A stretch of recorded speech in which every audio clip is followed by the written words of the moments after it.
everyone. Welcome to the Norco Area Chamber of Commerce 2015 City Council Candidates Forum.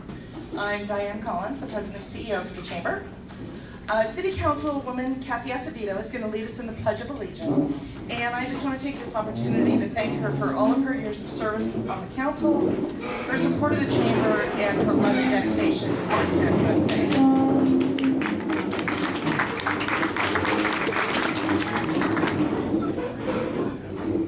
Thank you for the honor, and Diane, I'm going to ask everybody to think about this great nation as we salute the flag, and that we have the freedoms that we have to have this kind of a forum and vote for who we choose to represent our city. So with that, think special about the pledge tonight. Ready, begin. I pledge allegiance to the flag of the United States of America and to the republic for which it stands, one nation, under God, indivisible, with liberty and justice for all. Thank you, Diane. Thank you, Diane. So a few quick housekeeping items. I'm sure everyone has already silenced their phones. The restrooms are in the back of the room. Girls on the left, boys on the right, from my perspective. The Legion has been kind enough to do tacos tonight. I think they still have a few left back there, so if you're hungry, please help yourself. It won't bother me if you're getting up and getting tacos while I'm up here. The bar will stay open for the duration, so if you are water, soda, whatever, we are paying for the bartender, so let's get our money's worth. If there's anyone here that's not registered to vote, voter registration cards are on the little table back by the bar, and you can always grab one of your attendants for your neighbor, your kid, or something. We do have quite a few questions for the candidates that were submitted by the citizens and staff and board from the Chamber. There are blank cards and pencils on the tables, and also on the little table. And if you have any questions, please submit them now. We will only be accepting them through opening statements, so that'll be about 15 minutes from now. We are going to try to get through as many questions tonight as possible. Closing statements are targeted for 9 o'clock, but I'm going to ask your forgiveness now if we run a little bit long. Also on your tables and chair, there are an evaluation straw poll card. If you could take a moment at the end of the night and fill it out, there's a couple of boxes on the table where you checked in to drop them into. We'll be tabulating the results and we'll post them on our website in the next couple of days, and the more cards we receive, the more interesting the results, but please, only one card per person. They are completely confidential and there's not even a place to put your name on it. So we are very pleased to see so many voters here tonight, but we do understand that not everyone can get out to these candidate forums. We are videotaping tonight. We will be posting it on YouTube, and the link will be posted on the Chamber website. I will also share it on a couple of the Facebook groups, and feel free to share as much as you would like. We'd like everyone to be able to be informed about who our candidates are. So the format for tonight, and they were all informed about it ahead of time, will be each candidate will have a 2-minute opening statement. For each question, each candidate will have 1 minute to answer. They will have 30 seconds for rebuttal if they choose, and then each candidate will have a 1-minute closing statement. NACC board member Pamela Smith has volunteered to be our timekeeper tonight. She will provide the candidates with a 15-second yellow warning sign, followed by a red stop sign and a ding of the bell at the end of the allotted time. And Pam's pretty strict about this stuff, so you can be sure she's going to keep them on track. The order in which the candidates are seated was determined by a random drawing, and will also be the order in which they give their opening statements, and we do go 1 through 7 this way. The first candidate to answer each question will be progressive, and closing statements will be in reverse order from their opening statements. You may notice that we do have an empty seat up here. Berwin Hanna was not able to be here tonight as he was previously scheduled to represent the city of Norco at the League of California Cities annual conference in San Jose. At his request, Corinne Holder will be reading his opening and closing statements. She will not be participating in the question portion. Corinne, you want to go ahead and come up to Berwin's seat? And so now, to see what these candidates have to say, I will turn it over to our moderator for this evening, the Norco Area Chamber of Commerce Chairman of the Board, Michael Ryan.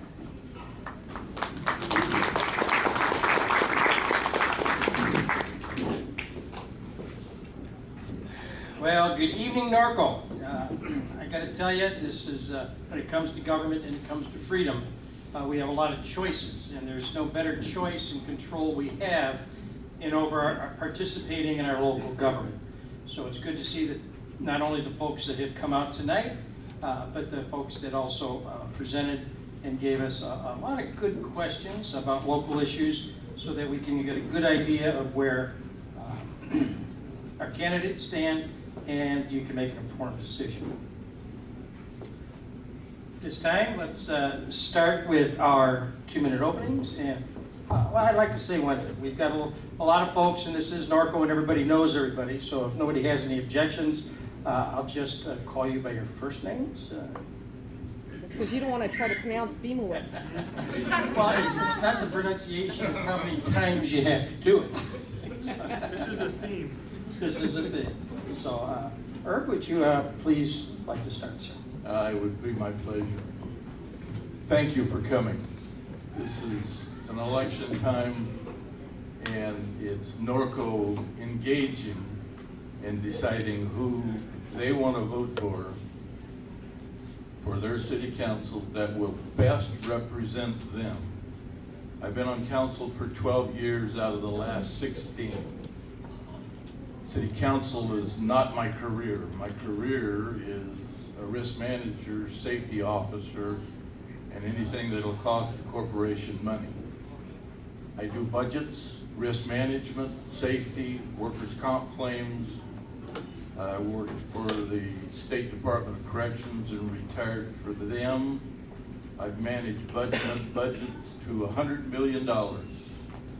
I've supervised staff up to 5,000 with 7,500 inmates. I know how government works.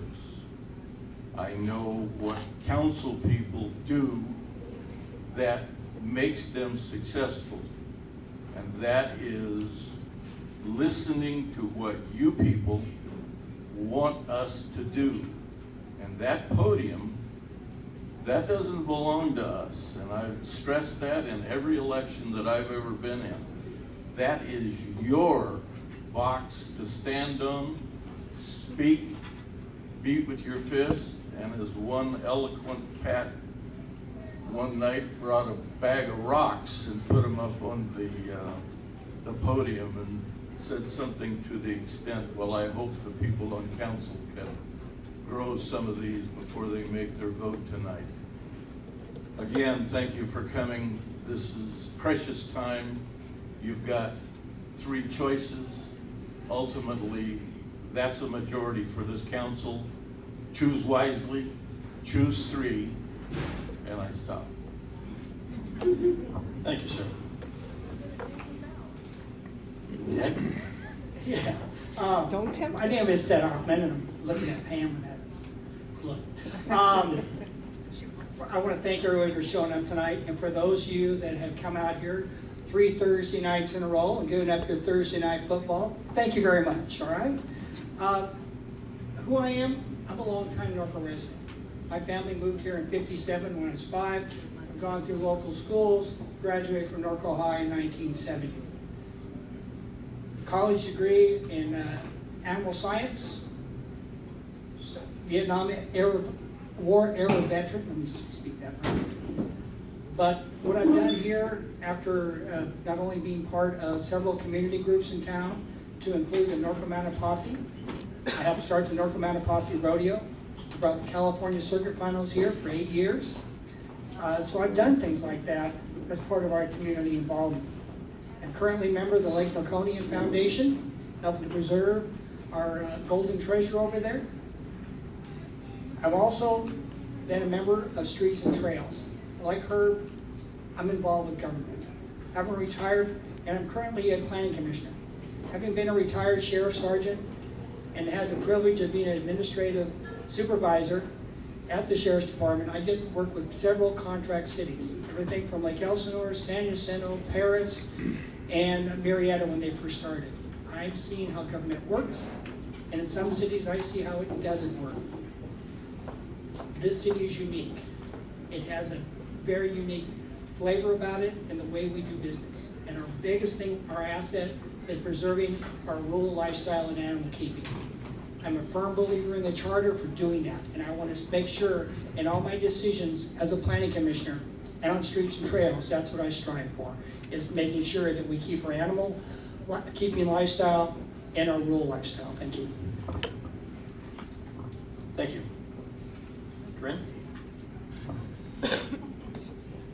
All right, I'm going to be Berwin with no accent. He says, howdy partners. First off, I want to say that I'm sorry that I could not attend this evening. I'm in San Jose at the League of California Cities meeting, and my duties as a sitting councilman have to come before campaign activities.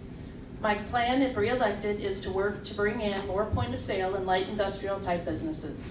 I have worked with a number of different businesses to bring them into town, and worked with local small businesses when they want to make changes to their businesses or bring in new ideas. With the opening of Silver Lakes and with the crowds it is attracting, I believe that we can bring in and will attract more retail businesses. Our businesses have seen an increase in sales on the weekends, and we are already fielding new opportunities. When the equestrian park comes in and is completed, there will be even more business looking to move in, businesses. I am proud to have been a part of the council that has worked well together and saved our city from financial ruin, and will continue to be a part of that effort. I am proud that we brought back the senior housing element and the first-time home buyer program. I am also proud to be a member of the Veterans Memorial Committee, and ours is one of the nicest looking in the area. I worked hard to bring in extra traffic enforcement, and I worked to change over to CAL FIRE, which has saved us $2.2 million a year. I have worked hard to make Ingalls Park a success. I started the volunteer program for workers at Ingalls that saves the city in excess of $30,000 a year. I intend to continue this program and get more volunteers to help in other parts of the city. I love to use our youth programs, such as Day of the Cowboy. We have been able to use FFA, Boy Scouts, and ROTC, and I am the current chairperson for that event. I am also a founding member of NHA, served as president for 8 terms, and a founding member of NARC, and currently one of the 5 team leaders. Thank you. Very good. Lance? Good evening, everyone. Lance Gregory, 50 years old, exited the Army in 1993. I graduated at Orange Coast College in 1995. Moved out here in 1999 over in Mariloma because I couldn't afford this side of the river at that time. I purchased my home in 2009 in the hills after I got married. I'm a father. My son is attending Golden West College and they're taking their law enforcement courses there. I'm a business owner. I own Exact Color. I've had that business going for 8 years now. Been in the printing industry for 22 years. Previous horse owner. I had 7 horses on my property before I followed my other passion of drag racing. I've given up drag racing. I have my time free again to follow another passion, and that's volunteering and supporting my city. I will have horses again in the future, and that was one of the stipulations when I moved over here, is that I had a horse property to be able to do so. I'm very active in the community. I volunteered with Rural, Horse Week, NHA, Norco Fair, and I reach out and help any other group or resident that needs a helping hand. My goal is to protect Norco and its lifestyle, and also find a way to be able to pay for it. I tend to take a leadership role, but I also know how to follow, and I think that's very important for a leader. I feel I bring to the table my knowledge and understanding of local government, and I've spent the last 6.5 years at City Council learning quite a bit of how Norco works and how local government works. I have business sense and experience running my own business. I have a fresh opinion, new ideas, and an open mind. I'm motivated and I acknowledge others and their success. I take a pragmatic approach when I'm in my decision-making process. Thank you. Jason. All right, I want to thank you all for coming. My name is Jason Dumowski. I am 35 years old and currently a police sergeant with the neighboring city's police department. I have a bachelor's degree in criminal justice and have worked and volunteered for cities since I was 16. I grew up in the city of Chino, however, about 3 years ago got married and chose to bring my family here to Norco so that I could raise my now 2 children and live here. I've lived a life of volunteer work. I was a Boy Scout as a teenager. I got my Eagle Scout. I was a police explorer after that. After being a police explorer, I moved on to when I got hired as a police officer to actually giving back and volunteering for the Police Explorer program, where I volunteered for about 6 years as a Police Explorer advisor. I've been a part of the YMCA, Relay for Life, Kiwanis, Let It Be Foundation, and have been on the board for the Russ Miller 5K Memorial Run. Things that I want to do and things that I want to work on here in the city of Norco. So I want to work on our customer service. Our customer service when it comes to city staff, permitting process, and just us working for the folks here in Norco. I want to make sure that the city council understands that they do work for the citizens in Norco. It is not the other way around. I'd like to help business in Norco by being more business friendly. I'd like to bring in new business while at the same time helping our existing business to grow, doing that through the permitting process and bending over backwards to bring these folks to our city and keeping them here once they do get here. Thank you for your time. Okay, Robin. Good evening, ladies and gentlemen, and thank you for being here this evening. I'm going to start out a little different. I want to commend every single one of my colleagues and other candidates that are up here this evening. It takes a special kind of courage and fortitude to be up here.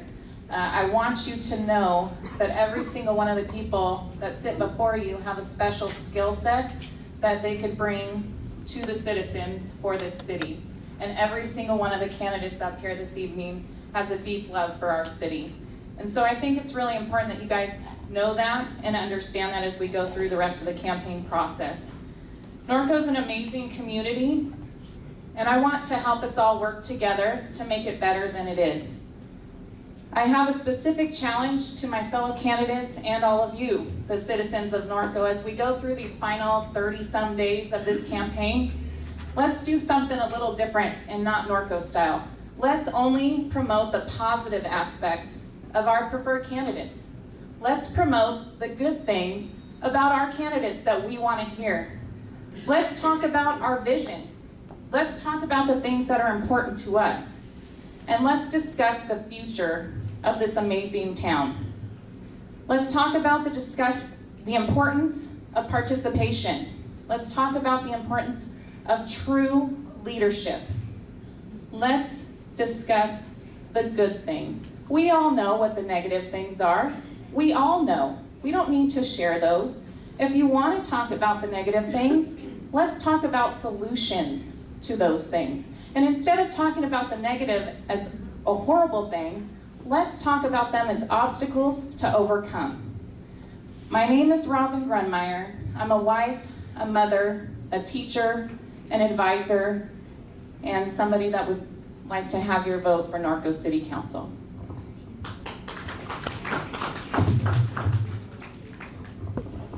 Lisa.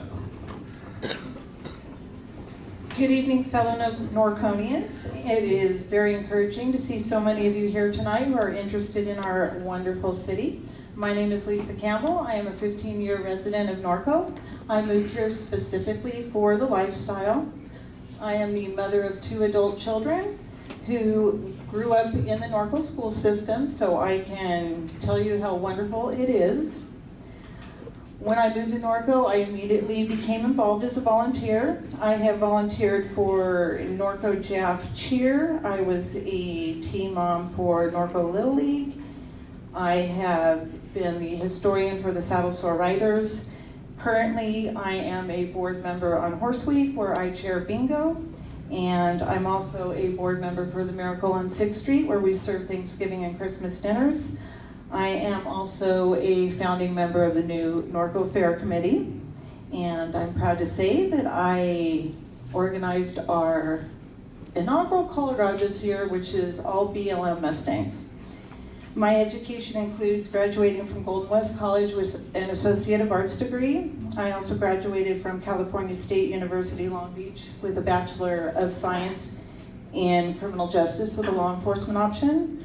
I currently have 12 units towards my master's in criminology.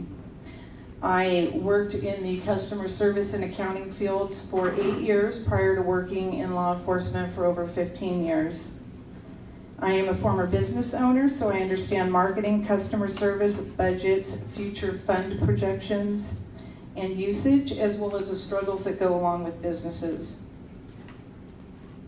Currently, I'm working for an alarm company in the security industry where I hold a specialized license to do so.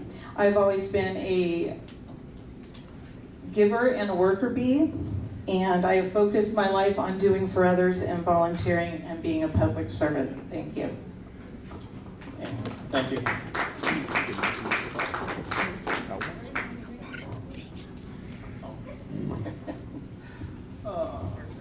Start. Craig, would you like to? There you go. Got that frustration. Did you get that out, Pam? She was turning red. All right, now we get into it. We will start with her and move on down the line. First question. All candidates have stated the need for economic development. Specifically, what new policy would you bring forward to retain and grow existing business?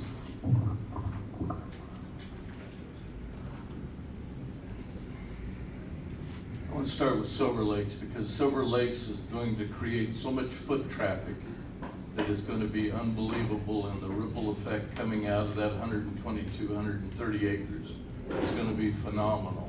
What we need to do is we need to capture that with the existing businesses. Right now, from the times that I went out when the soccer meets were going on, there was upwards of 20 to 30 minute wait period.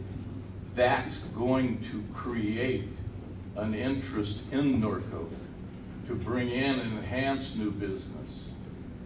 What I would like to see is the Chamber of Commerce contact all of their members and give a 10 to 15 to 12% discount to people that are participating in Silver Lakes to come into Norco. Let's make it a whole city involvement. Thank you. Ted. Same question? Yes, sir. One of the things that's unique about, we have a great economic development advisory committee here in town. These are fellow businessmen, residents, and your city leaders all working together to do this. We need to keep working with them to increase the economic development, but what we need is to make sure for businesses, we get the right information back. Silver Lakes is a godsend for right now for us as far as that goes. The development and the number of people coming in, we need to keep that up. And with that, we need to keep with the theme of making Norco a destination city. If we do that, we bring in the hospitality related businesses, you're going to see other businesses that are related to that also grow. That includes all of our eateries, those businesses with that. What I'd like to see us finally do, when I got my last 15 seconds, is have the city develop an app, a Norco app, it's specifically for businesses, so it helps them, people find the businesses in town that they need to find. Thank you. Thank you. Lance. Well, I think one of the things that we really have to concentrate on as far as retention, being a business owner, it comes down to customer service and making sure you're taking care. It's harder to go out there and earn that new business and promote and get those people to come to town than it is actually to retain and let your businesses grow within town. One of the ways that we can do it, and I've noticed, I did a little study and I presented it to the EDAC committee. In the weekly newsletter, it's been released, there's 480 new business licenses that have been submitted in the city of Norco. That tells me there's a lot of home-based businesses out there. The Inland Empire Small Business Development Center has a lot of workshops and programs to help these businesses grow and actually become storefronts. Eastville has already instituted that program and has been very successful for them as well. So I think we need to reach out. Our small business, they're our backbone, keeps all our residents local, keeps jobs and money local. Thank you. Very good. Jason. Well, first and foremost, I would like to see the permitting process for business be as easy as it could possibly be in the city. Recently, having a job done at my house and having to bring in employees or bring in companies from outside, whether they were Norco businesses or outside businesses. Every single one of them was having a problem with the permitting process in the city of Norco. So I say we get the city out of the way, we make the permitting process as easy as it can possibly be, and we just absolutely bend over backwards for these cities. And secondly, we need to make our streets safe, we need to make our streets clean. We need to do that through code enforcement and through additional deputies on the streets. There's shifts right now where we only have 2 deputies at a time working the streets in Norco. That's not enough to clean up the city. That's barely enough to chase their calls around and handle their paperwork. By making our streets safe, by making our streets clean, it's going to help these businesses grow. It's going to bring customers to these businesses, and it's going to help more business come to Norco. Robert. Thank you. So when we talk about policy, that's going to be something that the council needs to do on their side to promote business. So obviously making the process easier from the licensing standpoint would be one way to do that. But the city already has a partnership with the Chamber of Commerce to promote business in this town. And there's avenues like that where we can expand those programs and get the word out. And obviously Silver Lakes is going to be a place where we can do that. We've got thousands of people coming into this city that don't know about this city. And so through partnerships with the chamber, promoting our city, that's stuff that your city council and your chamber can do for you, and they are doing for you. Now we have another avenue to do that and again, make things better that are already in existence. Thank you. Lisa. Thank you. Having attended the EDAC meeting last week, the committee decided that they were going to send out a survey to all the businesses to see exactly how Silver Lakes is affecting them. I think it's obvious in the last 3 weeks, our gas stations and our restaurants. Uh-oh.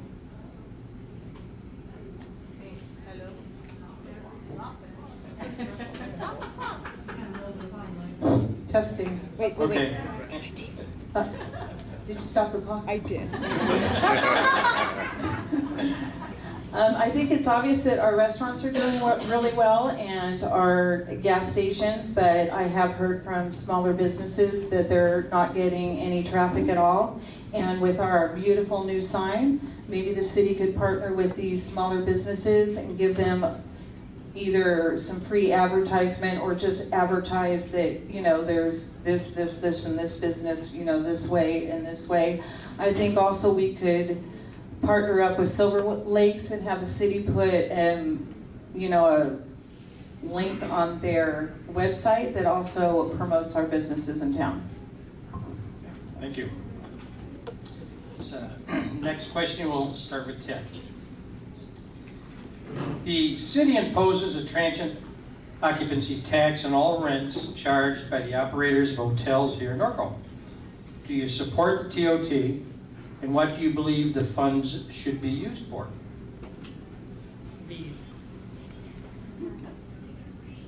The trend.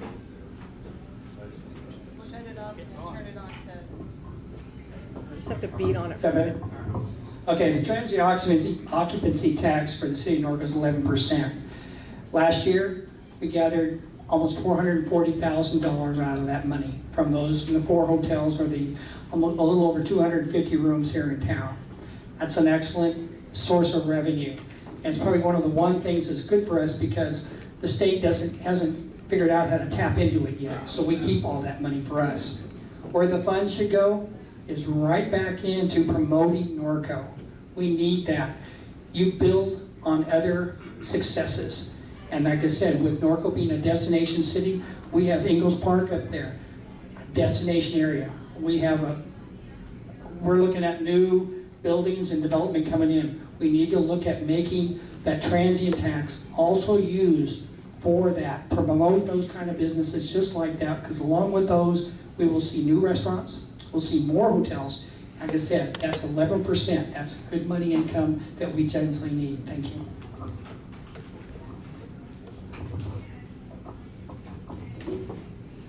Go ahead. Yes. Okay, yeah, I definitely support the TOT tax. Most visitors, when they're visiting cities, and you have thriving cities like Anaheim that that generates most of their income within the city. And visitors that stay at these hotels are used to paying those taxes, so it's no big deal to them. Definitely support that. And as far as putting it back, I mean, I agree with Ted. It can be divided up, towards our marketing programs, help promote our city, work with the hotels and all the local tourism companies to help promote our city, to bring that revenue in there. But also, we have to continue trying to promote and getting more of those hotels, as our neighboring cities are going to start challenging us, and they're going to start promoting and start building hotels in theirs. So we need to make sure that all our visitors know what we have available to them here on this side of the river, and entice them to come over here with local deals through our restaurants and other facilities in Norco. Thank you. Jason. I too believe that the TOT tax is a good thing. I think that we should be taking the money, and this is going to start to sound like a theme here tonight, but I think we should take the money and put it towards keeping our streets safe, keeping them safe, keeping them clean. People that come here to Norco stay in Norco on purpose because it's safe, it's clean. We need to continue that. We need to improve on that. We need to make it so folks that come here, want to spend money here. They don't want to go to Eastvale where they know that a transient's not going to come up to them walking into the Farmer Boys. They're going to want to come up here to one of our local businesses. They're going to want to go to 6th Street Deli or Chevron to fill up their truck because they know that it's going to be clean there, they know it's going to be safe there, and it's going to be a safe environment for their family. Thank you. Robin, right? Well, my favorite thing about a hotel tax is it's money we get that we're not paying. So I am 100% for the hotel tax. As a person that travels with large groups of young people to different cities, I know that an 11% tax is actually low compared to what we pay when we go to other cities. So I actually wouldn't be opposed when we have things built up around here, revisiting that to see if we can't do the same thing when we're more of a destination for folks to come to. So what should we use that money for? I think we need to look at it as a collective pot and maybe splitting that up. We know we need to market our town better. We know we have infrastructure needs. We know there are areas of our town that we could improve to get more events and things here. So I think we can look at dividing that tax up in a way that's going to benefit all the residents and the concerns of everyone and all the different interests in town. Thank you. Lisa. The TOT is a wonderful tool, and we've actually used it with some of our hotels here where we have been able to barter with them to bring them in. In other words, we've allowed like the Marriott to keep part of their TOT tax for X number of years, and then the percentage changes till finally we get the whole thing. But I definitely believe we should use it for hospitality, and I wish I would have brought my brochure that the city went down to the international conference of shopping centers, and they made a beautiful brochure, so that would be something that would be an excellent idea to use some of the money for, as well as participating in these different conferences all over the state to help promote our city.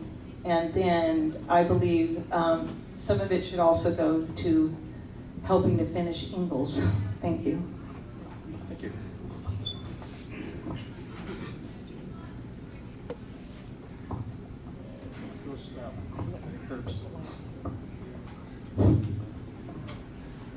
Yes, sir. The TOT tax is 10 years, we share that, 50%. That was an enhancement to get them to come into town. And then it reduces by percentage until the city gets it all. I would like to see our share of that go into a redevelopment officer, an economic development manager. He's only working part-time right now.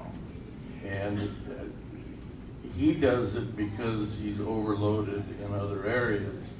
It's going to come to a point to where we need a full-time 100% promoter of Norco that'll go to these different ones, like the one in San Diego, where we got it stirred interest, as I mentioned, because of the foot traffic coming from Eastvale. They're talking about putting an AM and PM down there on River Road now, where that vacant property is at. Thank you. We'll start with Lance this time. Following completion of the 91 freeway expansion, the decision not to allow for a southbound fast track on-ramp to the 91 when westbound fast track will likely increase cross traffic on Hidden Valley to McKinley.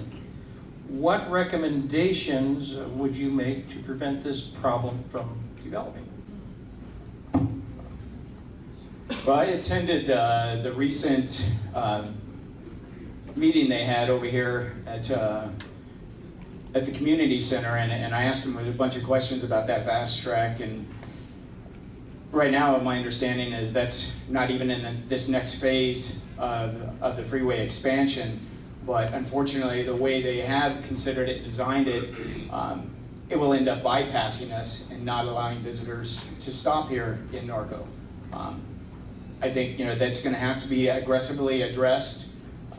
We're going to certainly be paying into it, but our input is extremely necessary. We have a representative on that board, so we need to continue promoting and making sure that Norco's interests are covered as far as that when they do that fast track. Thank you. Jason?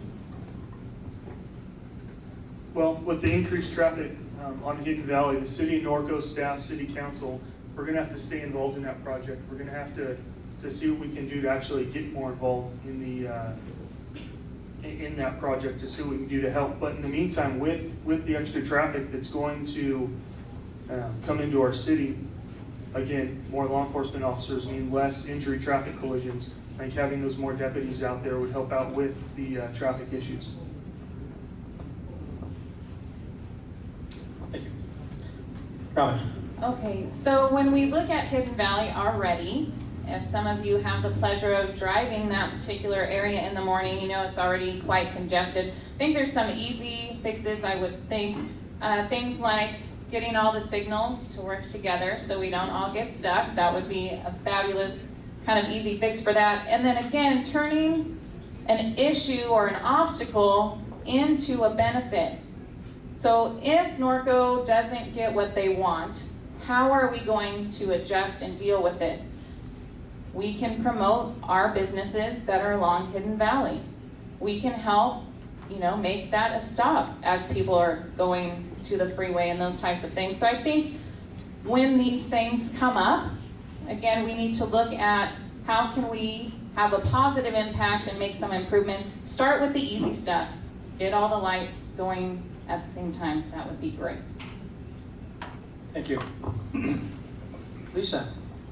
I think the city of Norco could have some further discussions with Caltrans. I know it's pretty much set in stone, but there's always ways that we could think of different things. Hello? Different things to do. And as far as the traffic goes, yes, it is a nightmare there, and I'm on Hidden Valley all the time, and we really have to get our signals in conjunction because that is a serious issue. But again, we'll need more police officers because it's going to be awful. It already is awful. But I don't know if we could look into maybe expanding some lanes. It's stuff that all would have to be researched. Thank you. Thank you.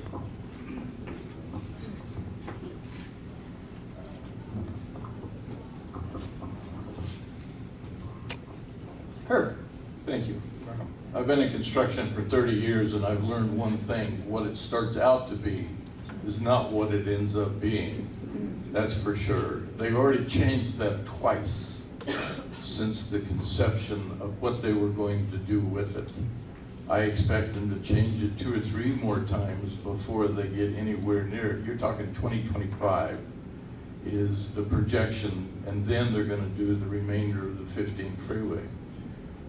What I see is happening, if that is the case and the way it's laid out right now, there is no guarantee that you're going to be able to get over, depending on how much the traffic is, to even hit Hidden Valley. You'll be closer to going to 2nd Street or 6th Street. And that's going to be difficult, but if you look at the amount of traffic that's going to create, particularly down 6th Street, if we can get that redevelopment program going with parallel parking, diagonal parking. God, you guys are good. Frustrate Pam. Ted. When the folks from Caltrans came over and they presented that fast track project, and at the same time with the redo of 91 up there, at that time Councilman Hanna was there, and we actually sat and we talked to him about the fact that we were going to lose because that traffic was going to get bypassed us and they couldn't use it. So one of the things that we did, and I would hope that all of you get a chance to, was put in your cards, your interest cards, and tell them that this economic was going to hurt the town. And that's what we discussed. That fact that that traffic had, it's like Herb said, these things are all subject. They have to answer to every one of the questionnaires that we filled in. But what do we do? The fast track is coming, and it's going to happen all the way from just beyond Cajalco all the way through to Limonite. And we're going to lose that. But really, those people are straight through traffic. We have to develop some reason for them to get off that freeway. And that's where we do our destination city thing. Thank you.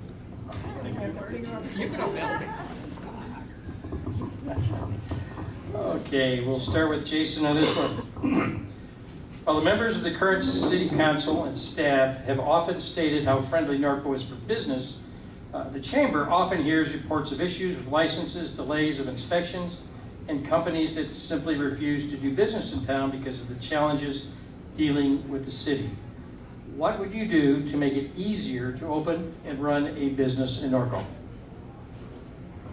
I promise you more deputies is not the answer. Thank you.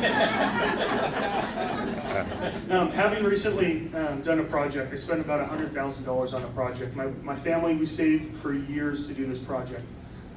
I heard from business after business, employee after employee, that they would not do business in the city of Norco because of the permitting process and because it was a pain to do business in the city of Norco, and that they would make more money doing business elsewhere and not dealing with us.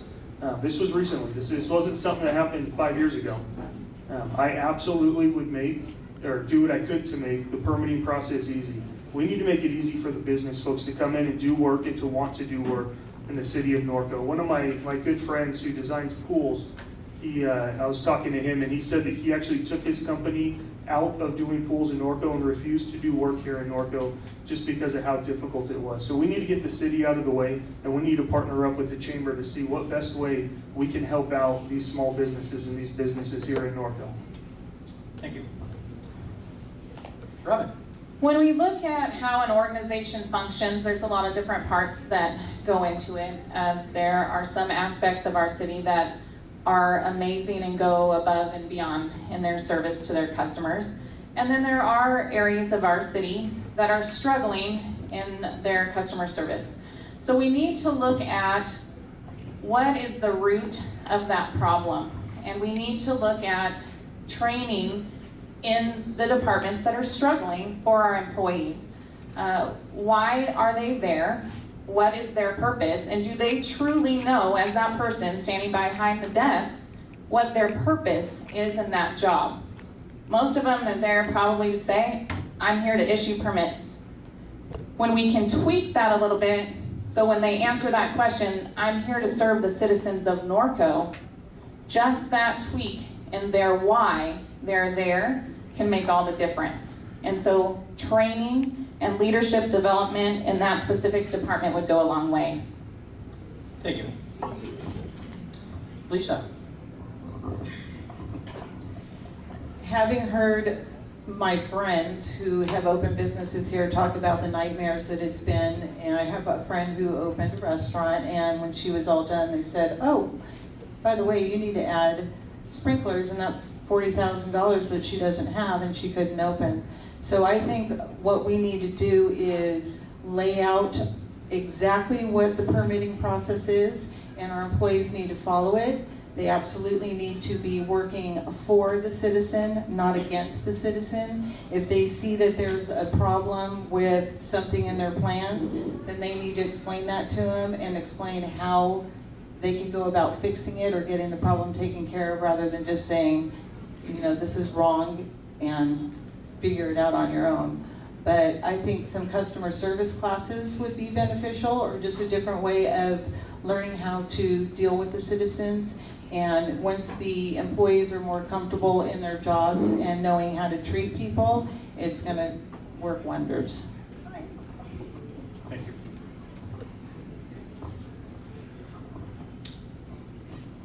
Herb. Thank you. We talked about this as a council, understanding the needs of being customer friendly. When somebody walks up to that counter, it's not an adversarial position.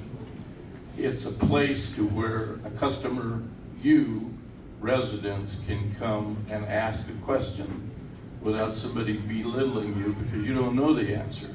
That's why you're at City Hall in the first place. Understanding that, what we did, and this is just, I mean, just hot off the presses. We have outsourced the department head. We've hired 2 consulting agencies. We've let some of the counter people that were under contract go back to the contract company. We're hiring new counter people. They're going to have training sessions to where the customer, you, is always right. What can we do to help you? And that's the direction that we're taking.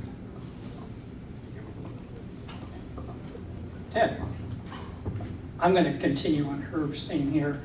You know, one of my vision was to improve our building and permit approval process and making it more customer service friendly, just like everybody said. And I think one of the reasons we can do that is by having an in-house senior building official on staff. That way, things can be done quickly and change quickly without having to delay the contractors and the applicants for these. But Herb is right, recent changes. You have to remember, this city staff was once had over 100 people on it. It's got 50 now, that's half. And they're doing the same amount of job or more for the same time. The planning department has now got the building permit process. That's going to quicken it up. So we've seen changes. I've seen changes on the planning commission as far as that goes. But a lot of problems that we had, the problems that people come in, the applicants, weren't all the city's fault. Sometimes miscommunication or misinformation was defined. Thank you.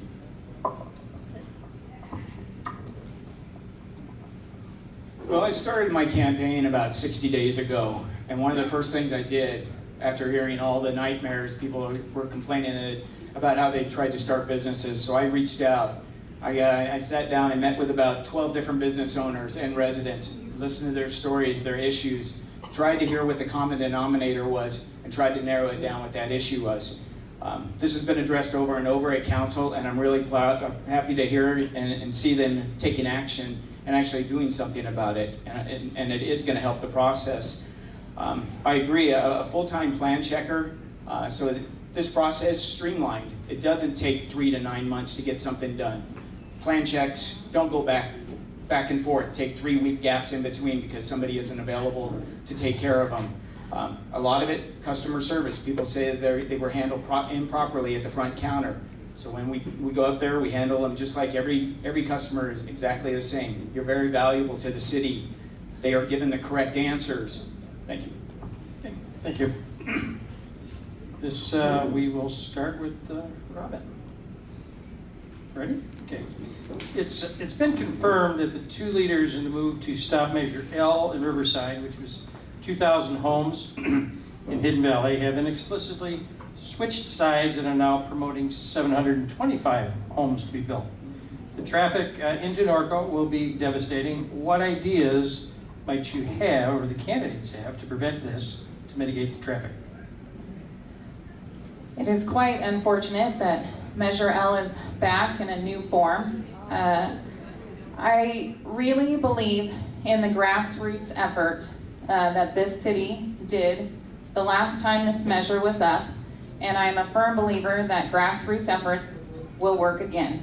The project is smaller this time than what was proposed, and there is not one person in this room that doesn't know if Norco puts their mind to something, they're going to get it done. That's one of my favorite things about the city, and I have no doubt that if people are informed about the impact that that project could potentially have on our city, that we will all rally, all of us will rally around that cause and stop that project for the benefit of our town.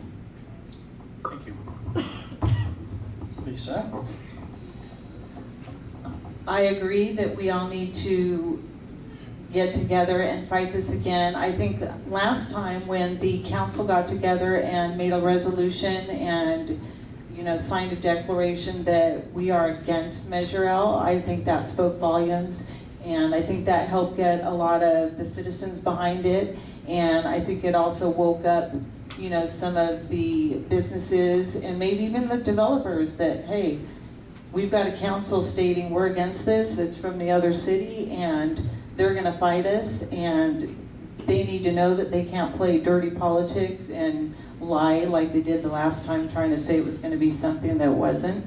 But I believe the same. As long as we're fighting it and posting signs and talking to all our friends about it, that we can defeat it again.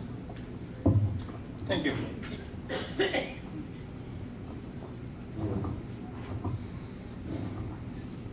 Herb. What we don't need is a concrete and asphalt jungle. That's what makes Norco and the residents unique, because we live on half-acre lots. The last time this came up, the council got involved, Wendy got involved, and went door to door in Riverside. Raise your hand, Wendy. She went door to door in Riverside canvassing people to let them know what was going on in their neighborhood, and brought vision to something that was probably going to pass.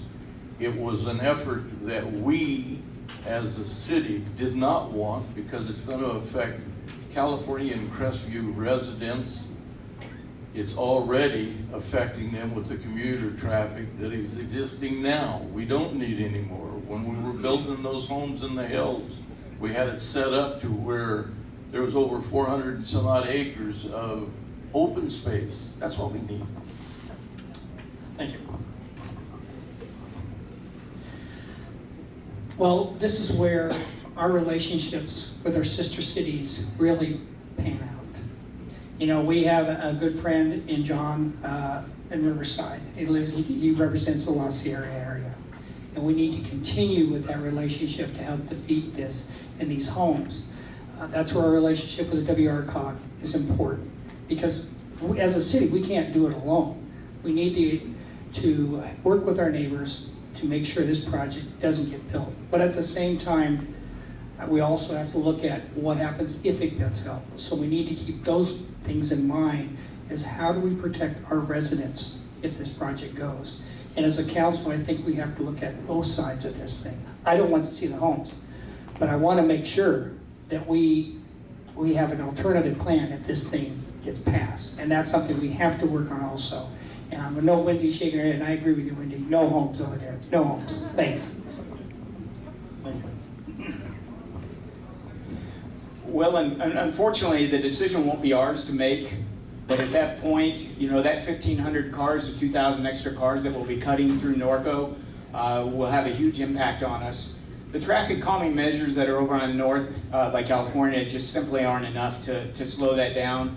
And if they do, they'll actually just cut through our side streets. And anybody that's been up off Crestview or California knows how bad those streets can get already. So at this time, it's all going to be about awareness.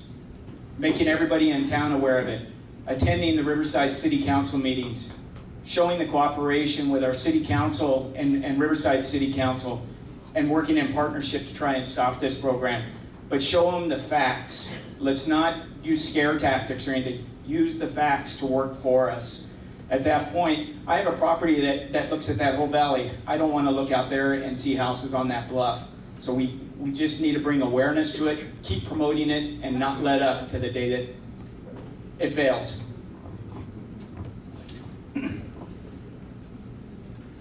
Jason? Well, as a community, like we did before, we need to come together. We need to come together again. We need leaderships in city to team up with our community associations, our community groups, meet with the leaders over in Riverside, and as we did before, if it takes going door to door, thank you, and going door to door to inform our neighbors, and that's what it takes. But it's going to take all of us getting involved, all of our associations, all of our groups getting involved. Hopefully we don't lose the fight. If we do lose the fight, then we're going to be dealing with all sorts of new issues with traffic problems, beating up our roads. At that point, we'll have to deal with what's it take to deal with traffic? What's it take to slow people down? I have an answer. You probably know. Okay. I would like to remind the candidates that you have an opportunity for rebuttal on anything that a fellow candidate may say. So simply raise your hand and we will recognize you to do that. So make it a little bit more exciting anyway. So. They say. This question we'll start with Lisa. How close is the city to using reclaimed water and what impact will it have on our water bills? As a matter of fact, I discussed that with Brian today. We're getting much closer. We were talking about Valley Crest is currently storing some of their equipment up at Ingalls, and he was stating how he was going to try to get them in exchange for free rent for them to be doing the process of connecting the reclaimed water for us. So that's right around the corner, and it's definitely going to save us some money. And unfortunately, I'm not sure if you all know that we dump millions of gallons of water in the river every day, and we're in a lawsuit over that. But hopefully that's going to be litigated soon and finalized. And the reclaimed water, though, is really going to help us. It's going to save water, and it's going to save money. Thank you. Thank you.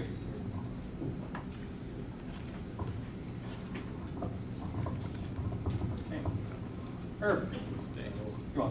There's actually two forms of reclaimed water. We've got well water that we can use that's not treated, but you also need a permit from the State Water Board to do it.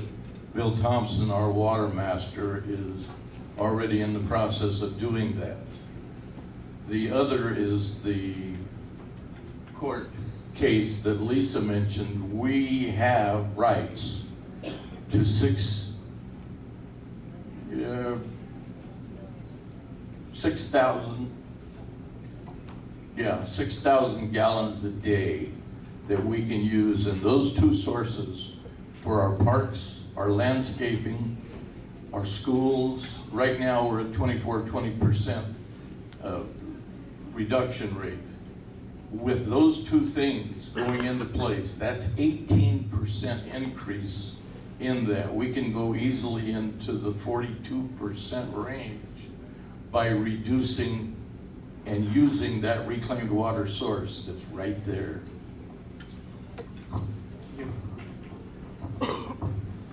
I toured, I was over at River Road and Bluff today. If you go over there today, you will see the hydrants, the purple hydrants already over there. That facility is going to come online soon, according to the Public Works people. So for that's going to be the reclaimed water, and it's going to be over there. The parks, this was a vision of Brian Peters years ago when they put in the irrigation systems over there. They've already got the irrigation systems ready to go. They just need to switch over the valves as soon as the line gets hot. And I say hot, and as soon as the line comes up, it's up there by 6th Street. So we're close. I mean, naturally it's close. It's going to be up to what the courts decide on the rest of it. But it's going to be an immense, helpful way to reduce our water usage here and make our 36% cut that the state mandated. Thank you. About a month ago, I went over and visited the Wickra plant and met with the plant manager. Got a complete understanding of how the recycled system works over there. As it was explained to me, you only get in what you put in, you get back what you put in. So at that point, Norco gets about 2.7 million gallons a day of recycled water. We're part of a joint powers agreement with 5 cities. So at that point, when we get that recycled water hooked back up to our systems, we're going to be able to trade gallon for gallon on recycled water to the mandate that the state's asking us to meet. And what we don't use in the recycled water, we're able to sell to Corona. We'll be able to run it to their stations and sell it off to them, and they're open to buying every single gallon we want to send to them. That'll generate some revenue on that as well. Jason. With the reclaimed water, the infrastructure's in place. The city's put in, or the state has put mandates that the city reduces by 36% by threat of heavy fines if we don't reduce by 36% as a city. Having this infrastructure already in place, once we get past this lawsuit and we can turn on the faucet for that reclaimed water, what it's going to save us is having to pay those heavy fines that the state imposes on us. 36% is a high number, one of the highest in the region. With this reclaimed water, I think we can surpass the 36% and avoid these fines. So you've all heard we're close, and if you've been attending city council meetings, you know that we are very close and waiting on the litigation and a couple other pieces. The impact of this is going to be, number one, saving money, saving water, and potentially making money by selling the extra water. I think as residents, we need to understand we're still in a drought. We still need to be proactive and looking at ways where we can reduce our water usage. And being a school district employee, I know we're constantly targeted as one of the biggest users, and we are, but I know that meetings have taken place, and I know at Norco High School, for example, there's plans in place already to reduce lawns at the school and put in drought-tolerant plants, switch stuff over to drip. So I think when we talk about water, obviously this is going to be good for Norco, but we need to be looking into the future and how we would solve this ongoing issue. Thank you. Get a little more excitement here. Bring out the fireworks, baby. Huh? Nothing. Okay, good, thanks. Let me start with Herb, but what would your Secret Service code name be? Oh, get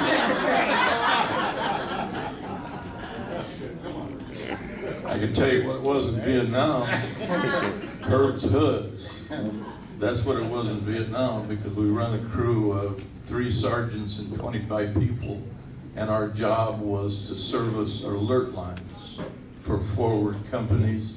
And whenever they had a hot zone that nobody would dare get into, they would call us and say, we've got a problem, go get it done.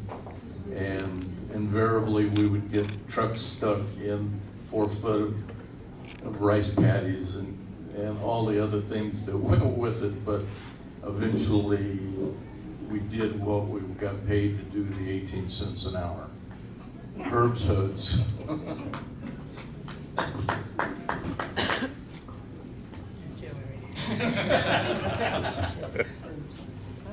Well, at the Sheriff's Department, we all had nicknames.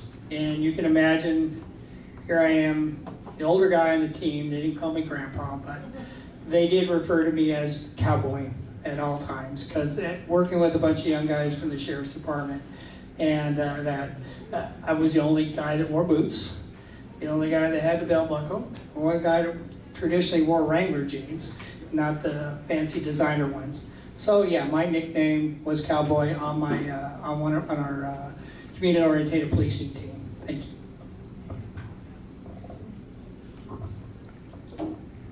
Well, I'm not really certain, but I guess if I had to pick one, it might be called Underdog. So at that point, I know I've got a big battle that I'm facing. I know I don't have a lot of support. I have a lot of special interest groups, but I then can sure show that I can get the job done and what superpowers I have. Very good. Jason. Well, I've been a police officer for about 13 years. Of that, I've been assigned to a bunch of different groups, state task forces, federal task forces. I've actually worked with some Secret Service folks. I have no idea why, but my nickname has always been Jenkins. Don't know what it means, don't know why, but I guess it would stick the same. Working with those folks. Thank you. I guess mine would be flower girl. I spend a lot of time with my students designing flowers and delivering flowers and setting up weddings and all of that kind of stuff. I'm familiar with a lot of you from events that we've helped you with, so I'm going to go with flower girl. Thank you. I'm going to say mama, because with my kids growing up over the years, I always had a lot of wayward friends that would come stay at our house when they were in trouble with their parents, so they would always call me mama. And as a matter of fact, one of my daughter's girlfriends she had moved to Pennsylvania a few years ago, and she just got married last week, and she's like, Mama, are you coming? And I'm like, no, I have a candidate forum I have to attend. Well, thank you all. That was some quick thinking on your feet. Let's see, we're starting with Ted, correct? Do you support or oppose the efforts to reopen Corona Avenue to Hidden Valley, and why? The answer is no, I do not support the efforts to open Corona Avenue. This has already been decided by the council, the present council now. We don't need to rehash something that's already been done. Besides, for one reason, I have my brother and my nephew live on that street, and they would kick me out of the family if I reopened it. But realistically, the cost of resurfacing that road to handle the traffic would be great to the residents here.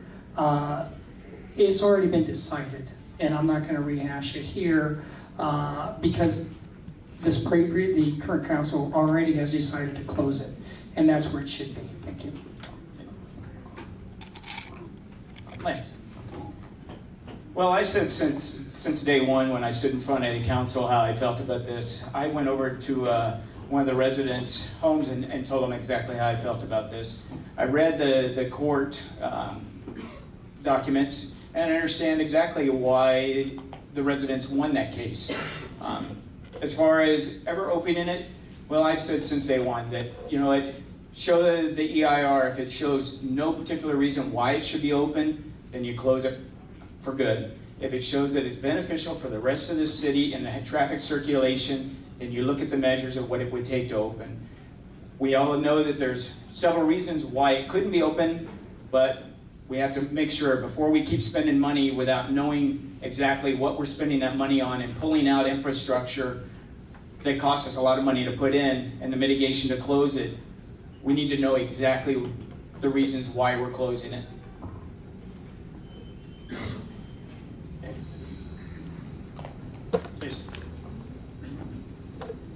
Well, the issue's been decided on by past councils. The road's been closed. However, whatever the solution is it needs to be free or next to free solution. We've already been there. We've already dealt with it. If the citizens decide that we need to spend a little bit of money and reopen it, that's going to be up to the citizens to come to council. That's going to be for the community to come together with one voice and tell council, yes, we want it open.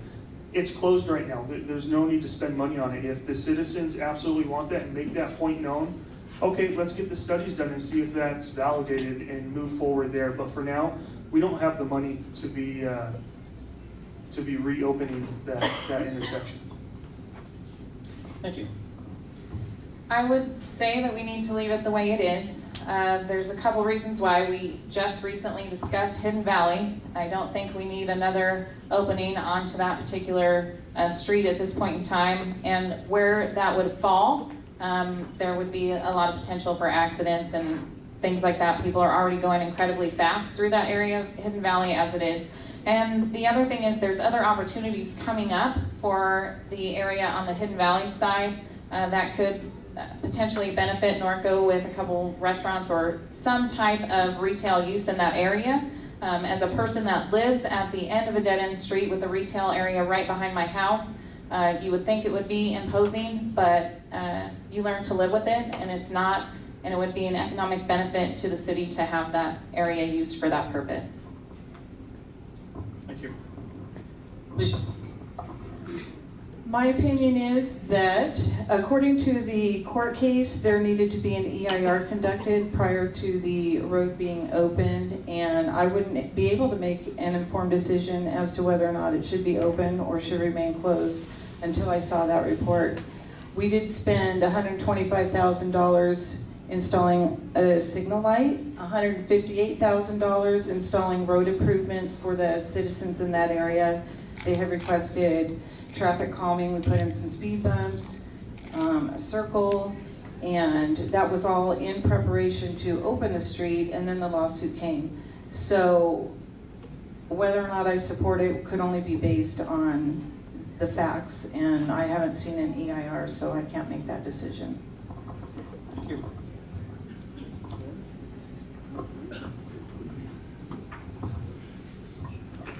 Sure.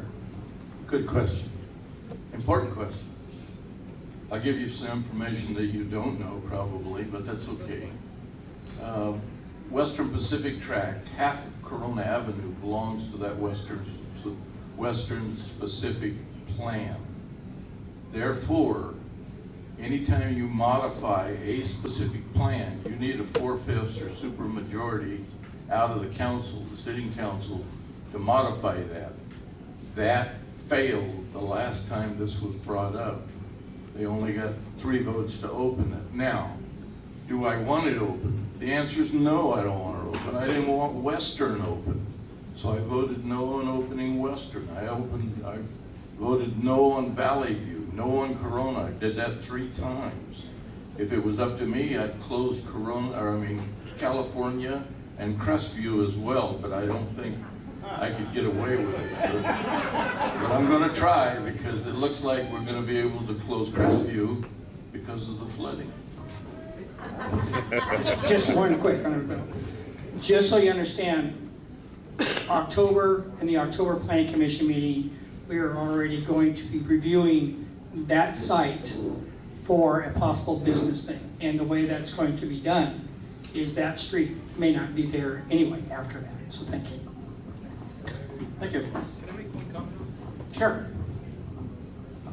You know, the other thing is, and I'm all for development, but I do have my concerns. If that commercial development goes through, the argument about the traffic coming down that hill and turning right into that complex is tenfold at that point. If that street was open and one car was turning at one time, I mean, that's one thing, but now you got cars left and right. So I think we really need to pay attention to that traffic when considering that development there. Okay. My turn again. No, it's Lance. All right.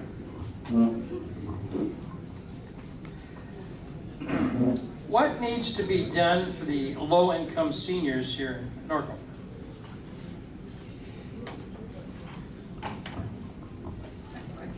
Well, first off, we have to pay attention to our utility rates. And most of these seniors they're on a limited budget, and every time our utility rates goes up, that affects them. Yes, there are programs that allows them to get a reduced rate, but we constantly have to look at ways to help them. And there's affordable housing programs that are also implemented recently in the city as well. So we constantly have to look at the best way to make sure that their budgets and their savings are not depleted by the skyrocketing utility rates that are going on in town and providers.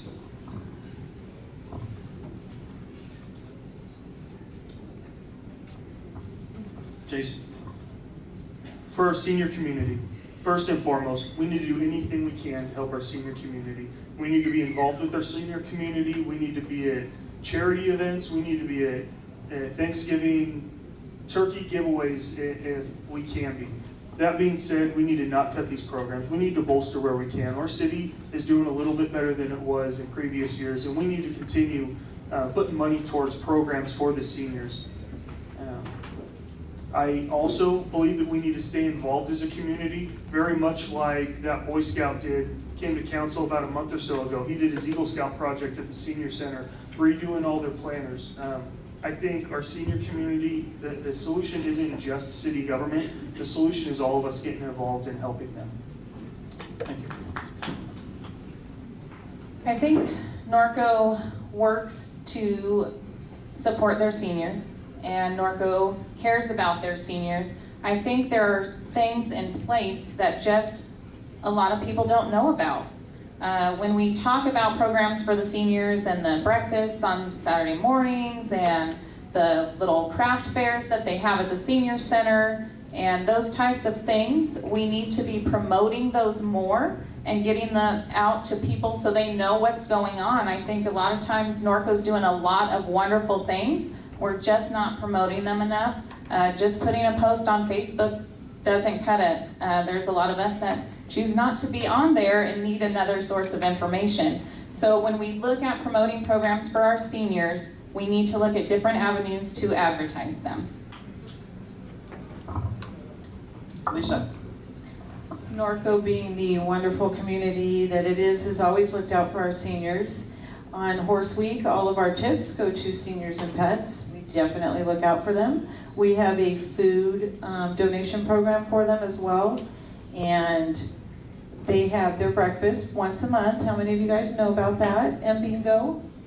Yeah, not many. And it's only like $3 and it's great food. And I think if we promoted that and got more people coming to the breakfasts and the bingo, that would help raise money. We have a brand new sign that we could advertise their breakfast on.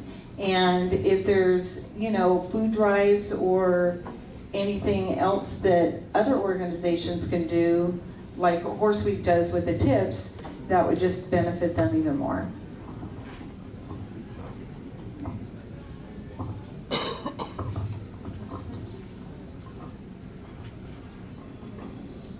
I'm glad you asked that question. That's a good question. That's why we developed Clark Terrace, where our seniors can live with discounted rates, because I don't know if you know it or not, but some of those seniors that live over there after they pay the rent and some utilities have $1 to $2 left for food for the month. That's tragic. Those are the people that got us where we're at today, the senior citizens population. The youth are the ones that's going to carry us into the future. We have a housing specialist that we just hired, a consultant with a housing fund. The last time I looked at it, it was about $3 million. For utilities, for seniors, for low-income housing people, that they can get loans, they can get refurbished loans to do their houses. I'm going to continue on Herb's thing. Most societies, the seniors and the elders are revered. In Norco, it's the same thing. We revere our seniors. We respect them, and that's like all societies should. The one thing we need to do, though, is they're very proud, but we need to do an education program. There are so many county and state programs to help seniors. Even utility companies help seniors at least get some of their bills paid.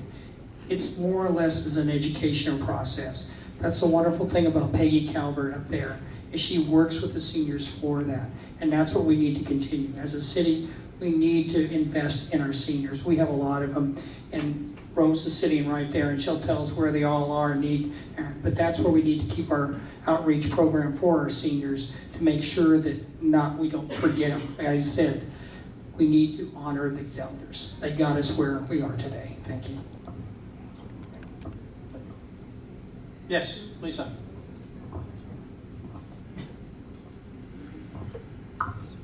While we have a captive audience, I just wanted to add that we have a change program for when we pay our utility bills. Say your utility bill is $145 and you pay $150. You can donate or sign up for the change program, where that $5 goes into a fund, and then it's there for people who need assistance with their utilities. So I just wanted to point that out. Yes. Herb. Two of the most important people in those senior advocate programs that deliver food to the inbound homes are Rose Eldridge and Harvey Sullivan. Those two people.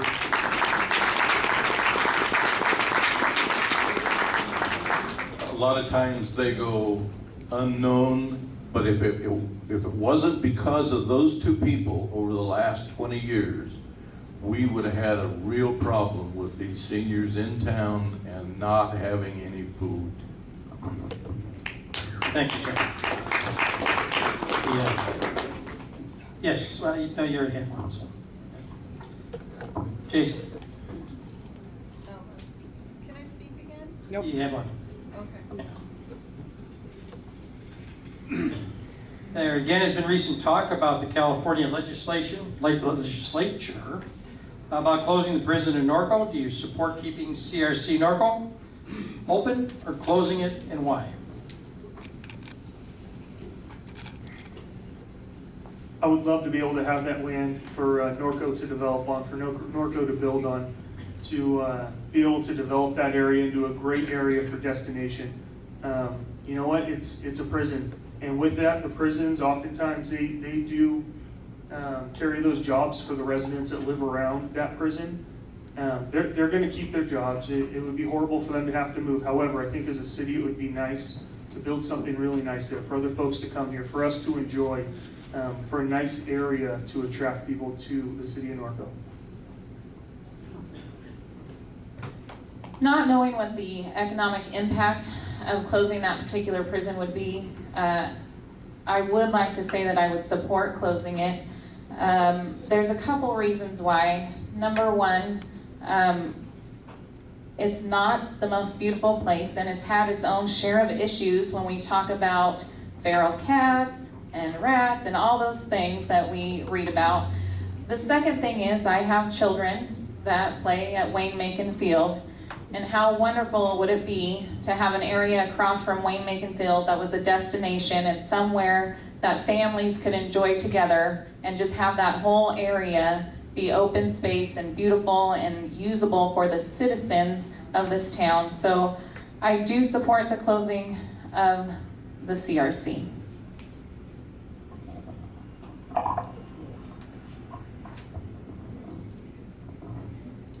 Please. Having recently read an article reference the closing, I think I would support the warden. She gave valid arguments towards why she should keep the prison open there. I believe that we're using also the prisoner count as part of our population, and hence money towards the city. There are different things that they have a lot of problems in there. There's like the paint coming down, but reading her reports that were in the paper, she has solutions for them and ideas for the different problems.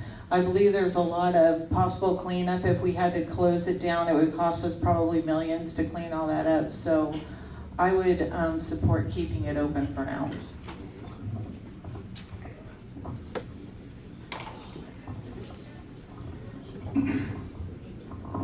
Sure. Thank you. I mentioned earlier I'm a retired corrections lieutenant from the Department of Corrections. I had basic training at CRC and then worked CIM and Tehachapi. Therefore, I have a special connection with those people. Don't believe everything you read in the paper or what you see on Facebook. I've seen the internal reports that come out of Sacramento about closing that. They are not going to close it. They're going to spend $58 million on new housing. They've already got the pads in there already. They're going to construct temporary housing on there. Prop 47 is going to explode because the judges are taking the position, you got one chance, you messed up, now you're going to hard time. You're not going to county anymore. They need CRC for beds. Ted. This has been discussed since, I can't remember when, for a long time. Since Danny and I went to high school. We're gonna close it, we're not gonna close it. As a member of the Lake Laconian Club Foundation, I would love to see it close, because then maybe we can get our hands back on some of that valuable property in there and get it back into the condition it historically was. But I'm like her. I've seen what Prop 47 has done and its failures up in Sacramento. This is the governor's way of trying to help the situation out and balance his budget and it's been a fiscal disaster as far as that goes. It's going to stay open. They don't have any place for these people to go. I've talked to my friends at the Sheriff's Department and the county jails. There is just these people coming back. They're going to have to house them somewhere, and CRC is right there. They're going to invest the money in, just like they're going to invest the money in some of the other prisons. They've got to put these people back in because they're not being rehabbed. Thank you. Thank you. Lance. Well, you know, if they ever did close it, I mean, Norco would lose its only gated community. You know, we've watched them downsize already. I think they're about 1,500 of the prisoners are gone now. I don't believe, and I've read it story after story about the closures, I don't believe it's going to happen in our lifetime. Again, they need the facility. If they did close it, the cleanup would take years and years to do. That would be the state. We wouldn't have to pay for it as Norco. That would take a long time to clean that property up. But I'd like to see it close, sure. I didn't even know that prison existed when I moved to Mariloma. Everybody kept talking about it. Until you drive back there by Waymaking, you have no idea it's even back there. You can't see it because of the hills. There's a lot of risk with that place being there with the escapees and stuff like that. So yeah, for the safety of the community and the residents and the children, I'd like to see it close. But I don't believe it's going to happen in our lifetime. Thank you. Start with Robin. As a candidate or an elected official, you are seen as a role model for the community. Do you think that your comments on social media portray you as a positive role model, and how? Well, thank you for that question. I don't comment, and one of the reasons why you won't see a large presence from me on Facebook is, quite frankly, my position in this community. I am a teacher at Norco High School, and I do serve as a role model for hundreds of students a year. I don't friend students on Facebook or any of that, and the few of you that are my friends on, and I use that in quotes, on Facebook, will see most of the time I'm posting about my children, I'm putting educational articles up or funny things. Social media, in my opinion, is not the place to hash out the world's problems, critique other people or other businesses or any of that kind of stuff. So yes, I believe what is posted on social media is a reflection of the person behind the picture and the keyboard.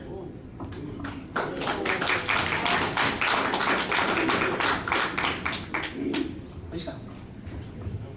As far as social media goes, we have our own pages, and then we have forums for discussion, so it would depend on, I guess, what type of social media you're talking about. But I think when you're discussing in forums different things, different politics, I think that, you know, everybody has a right to their own opinion. What somebody may think is showing a positive response, somebody else may think is showing a negative response. So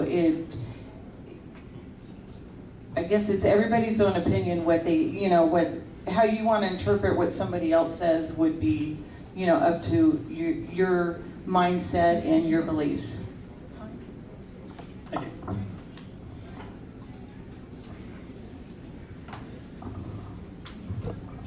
Herb. Early on, I had a mayor's message page, and then I thought it wasn't be appropriate to keep that up while I was running for re-election, so I changed that, did away with it. And what I did was I used Facebook to help people with questions and problems. I got one today. The question was, who is paying for that upgrade on North Drive over there? Is it RDA funds or was it Measure A funds? That's the stuff that I go on Facebook and then I try to resolve a question that they may have. It was RDA funds and Measure A funds, if that person is in the audience today, and it can be very damaging. We all know that teenagers get involved in it and eventually they end up killing themselves because of some of the comments. It's a disaster. Yes, it can be very useful, but not all the time.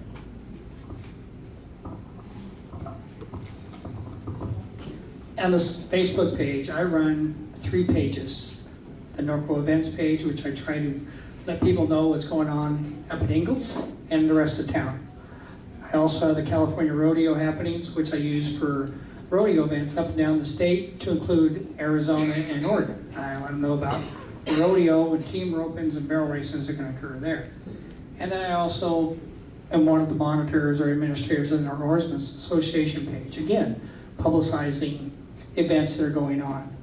That's why I use social media, to make sure people are informed, and that's what I believe it should be used for. But I also have my own page, and I restrict my own page to my friends and people that think like me.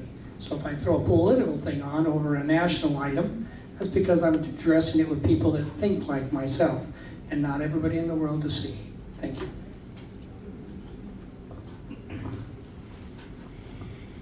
Well, as myself, I also started a page about 5 years ago called News for Norco. Felt there was a need for more information to get out to the public. And I truly believe Facebook can be what you make of it. It can be an informative tool. It can be a way to share and get that information to them. It can be a supportive tool. It allowed me to put a group together called Norconians Helping Norconians, where we get to go out and help seniors, veterans, and disabled clean up their properties. It allows me to facilitate that, organize it. So it is a useful tool at that point. It can also be destructive. You can see how foolish it can get at times. But again, putting the facts out there so people can read it in black and white, give them the link so they can read it. As an administrator of a page, you have a higher level of responsibility. And I apologized recently to many of the residents because I wasn't able to reel it in all the time. And so you have to make sure you stay on top of that. What's the next best thing that's going to be coming up?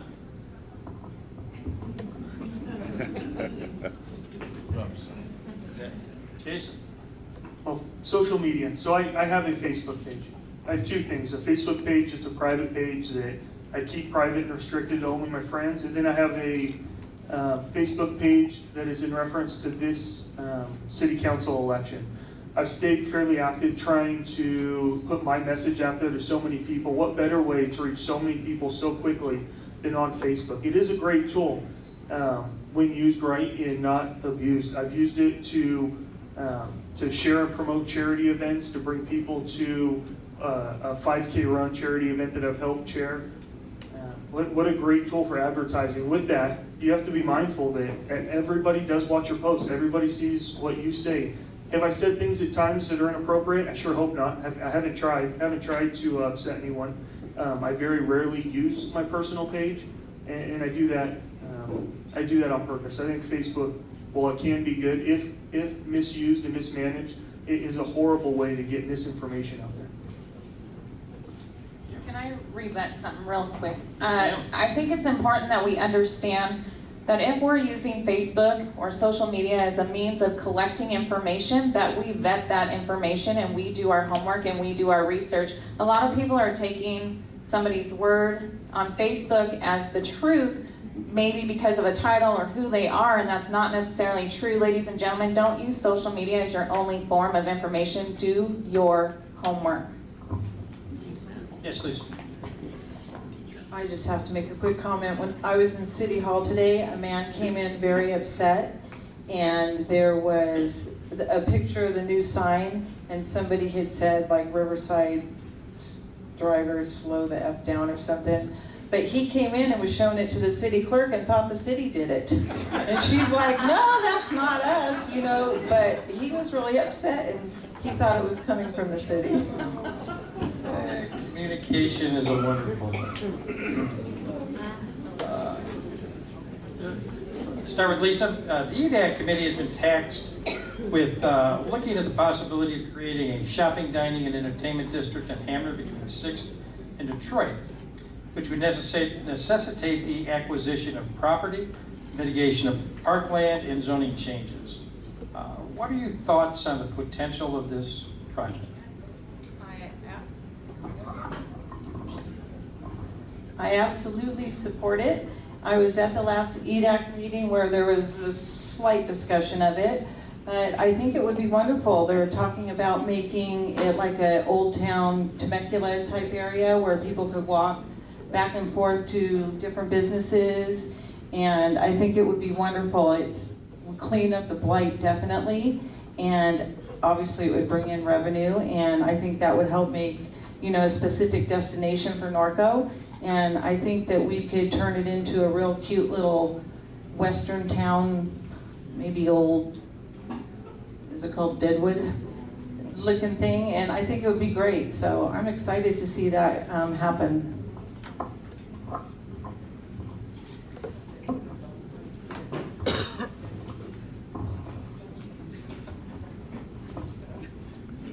Yes, sir. I'm sorry. About 7 years ago, we actually sitting down with a local real estate outfit, and we talked to some of the property owners, and they were in agreement. Even the American Legion said that they would move as well. Maverick, what they would like to do is they wanted a back middle section and turn it into a steakhouse dance hall, like a Western front. What's his name? Manny, that lives next door. He wants to sell the city businesses. That was a plan that we already were working on 7 years ago, and then it kind of fell apart because there was redevelopment money mixed in it. I think it's a great idea. That's one of those infill areas with River Road. There's a 2 or 3 down there that we can also develop. What you're doing is you're creating monies.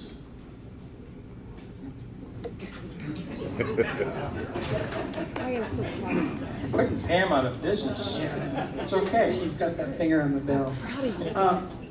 When the discussion first came out about the Riverside County Library leaving their home there on the property the city owned, this came up at a council meeting, and most of the council members recall that the thing with that, there's 3 zones in there as far as that goes. What we need to do is make that a complete hospitality zone area so we can develop that.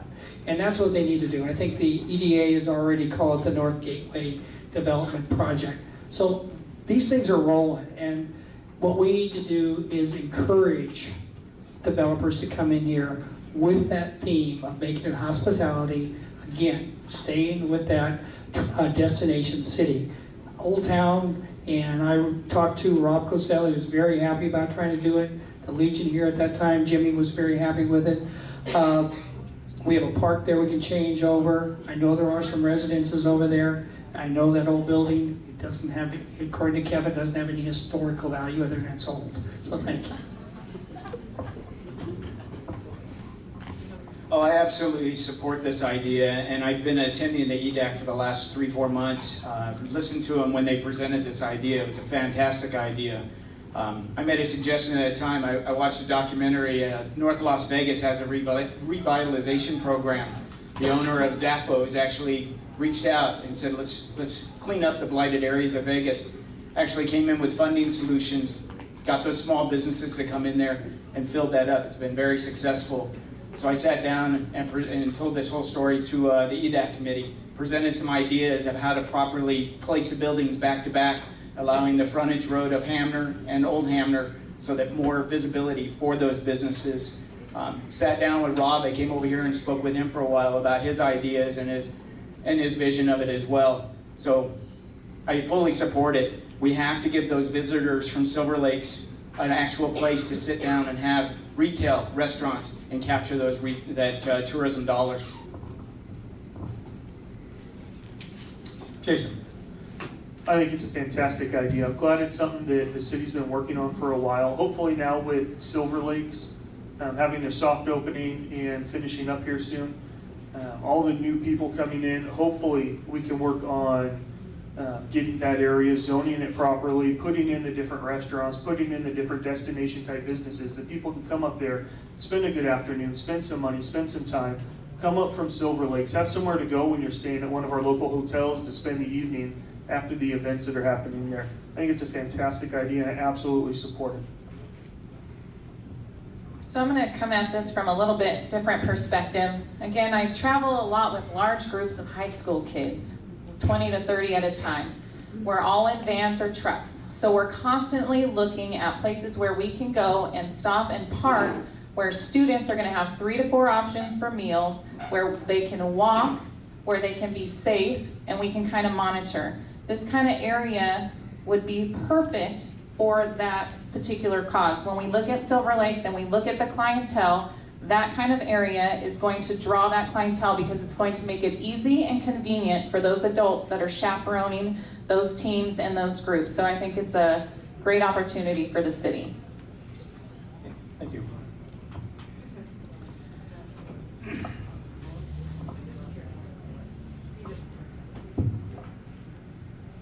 With all the construction, let's go back to Herb. No. Yeah. With all the key construction that's been going on, traffic has gotten pretty bad around the schools. Do you see an answer to being able to bring back school buses, at least whatever input that the city can have? Well, we can always suggest it to Corona Norco School District, but I'll tell you what we're getting ready to do is Kevin Bash and the rest of the council is we're going to look at traffic calming measures throughout the city. And this is going to be a good time for the residents to really get involved in this because I see speed humps, speed bumps that allow the fire engines to go through. I see double speed enforcement like construction zones to where you'll get a double fine.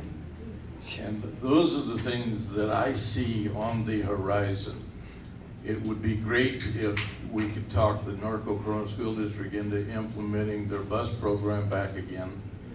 But with their strap with money, that I don't see that happening. So we need to calm the traffic. Ted. In 26 years of working with the Sheriff's Department in 5 contract cities under my belt, it's this traffic thing around schools is not new. It is an inherent problem with all our towns in Western Riverside County. But how do we fix it? Traffic calming, actually, when you can't afford to put motor officers out there, which are very expensive, and you can't afford to put a cop in every school, because again, it's very expensive, you have to rely on other things. You rely on parent education for one, and I know that's not easy, but the main thing is you gotta work on traffic calming devices, properly installed. When I was in the Sheriff's Department, I was lucky enough they sent me to environmental design school and crime prevention through environmental design. That's the one thing I studied, is calming devices and traffic calming studies. I've got the information, and like Herb says, we can stop the idea that the fire department says, oh, we can't do that, because we can. Thank you. Lance. Yeah, about 2 weeks ago, I went over and met with Lieutenant Briddick and his officers and sat down and we discussed this exact topic. I had an assurance that they're working with the school board right now on how to address this along with the principals. It is a big issue with parking. They don't have anywhere to park since the buses stop. All of them, the kids are out here. So right now, everybody's parked in the street. Nobody wants to move until they pick up their child. That 1,000 homes that they're putting just on the other side of the river, those kids are going to be coming to Norco schools. That's zoned for Norco. Are we going to be able to handle another 500 cars or so? I don't think so. I remember when I used to take my son to school in the morning, I'd park a block, 2 blocks away. I am not getting into it with a mom in the morning. That's not going to happen. So it is being addressed by our officers, and I look forward to working with them and resolving this matter. Jason. You'll never guess. More cops. I absolutely think more deputies would solve the traffic problems. I don't think we're getting the buses back, or at least anytime soon. Traffic calming devices, putting parking enforcement signs, that sort of thing absolutely does help. It does work. But you know what? Getting that uniform out there on the streets, being able to free them up so that they can make a presence, that's what's actually going to solve our traffic problems. I remember being a teenager driving through Norco. I would visit my friend.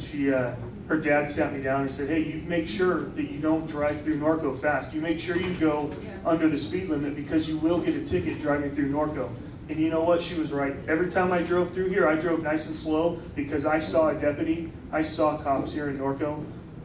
You know what? The state that we found ourselves in financially, we did a good job being able to keep our sheriff's substation.